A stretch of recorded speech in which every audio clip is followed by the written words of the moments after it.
आणि हे नाही का 3-4 दिवस आरामात टिकते ठेसाही बिलकुल असं खराब होत नाही. तर मंडळी नाही का आता ओल्या हरभऱ्याचं खूप काही आपल्याला बनवता येतं, पण चला म्हणलं आता आपण ह्याचा ठेसा बनवू. म्हणलं मस्त आपण ठेसा वेगवेगळ्या नमुन्याचा कशाचा खातो, पण चला म्हणलं आज हिरव्या चण्याचा ठेसा मस्त पैकी करू. स्वाद तर एकदम भारी येईल. झाला झटपट असा ठेसा तयार. तर म्हणजे असा वेगळं काहीतरी करून खाण्याचा आनंद बी वेगळा, चव पण वेगळी. तर तुम्ही पण असा थोडाफार करून बघा, चवीला एकदम भारी लागते. आणि माझी पहा अजून इतका राहिलेला आहे टाळ. तर आपण एवढे केलेले आहे सोले. तर आता हे पाऊस किती आहेत, भरपूर असे 3 वाट्या सोले झालेले. तर याचं मी काय करणार आहे, तर आता एवढ्या 1 वाटी सोल्याचं मी एक मस्तपैकी असा ठेसा बनवणार आहे. एवढाच बनवणार ना. आणि हे जे बाकीचं आहे ना, तर याचं मी असंच वेगळी काहीतरी रेसिपी बनवणार आहे. तर चला त्याचा मस्त झणझणीत असा तोंडाला चव वाढला असा मी आता हिरवी मिरचीचा ठेसा बनवणार आहे. तर पहा मंडळी, आता मस्तपैकी लाकडाची शेगडी पेटवली आणि लोखंडाच्या कढईत मस्त मी ठेसा बनवणार आहे. तर आपण त्यासाठी मी एक 5-6 मिरच्या घेतलेल्या आहे. तुम्ही कमी जास्त पण करू शकता, पण आम्हाला असा झणझणी ठेसा करायचा आहे त्या सोल्याचा. आणि इकडं पहा एक वाटीवर सोले, हे दोन्ही मी सोबतच भाजून घेणार आहे. मस्तपैकी असं छान असे डाग पडत खमंग असे भाजणार आहे. जितकं चांगलं भाजल ना तेवढं ठेसा चांगला लागतो चवदार.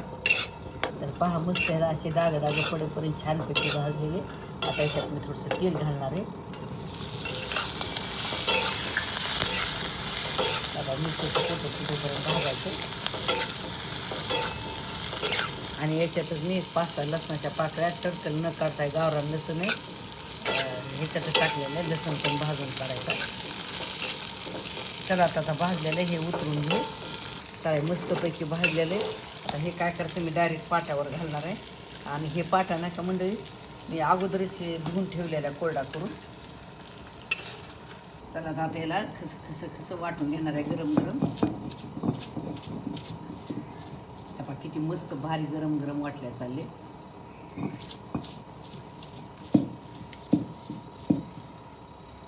तर पहा झाला ही ठेसा वाटून.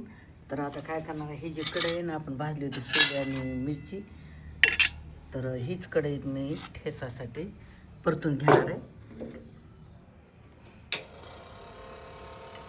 पहा मस्त. आता ह्याच्यामध्ये पहिले तेल भाजलेले सोले. आता आणखी थोडं तेल घालायचं.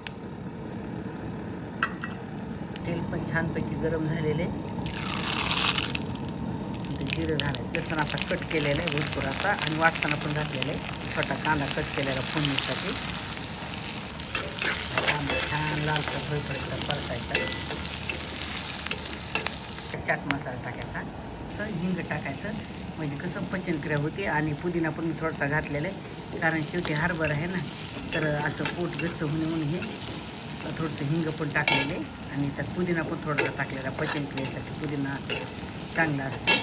फोडणीमध्ये थोडी कोथिंबीर घालणार आणि वरतून पण थोडीशी टाकायला ठेवली, थोडीशी हळद. आणि त्यानंतर हे पाहिजे वाटलेलं वाटण आहे ना, ते वाटून टाकायचं.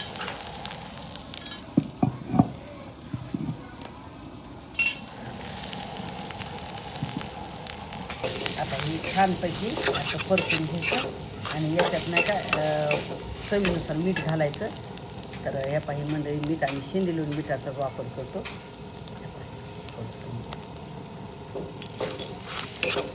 छान त्याला परतून घ्यायचं. म्हणजे एकदम असा भारी झालेला ठेचा. आणि आता राहिलेली कोथिंबीर पण याची पण वरतून टाकून घ्यायची.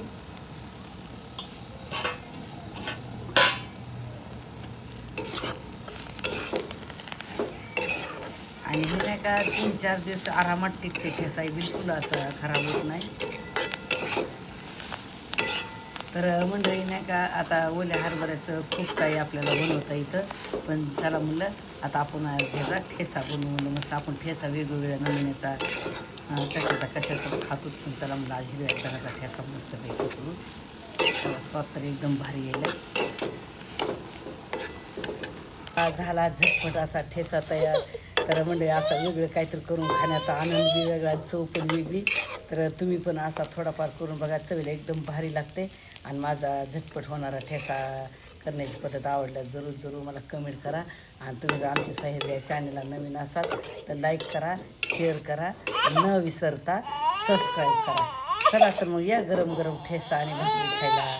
धन्यवाद. रामकृष्ण हरी.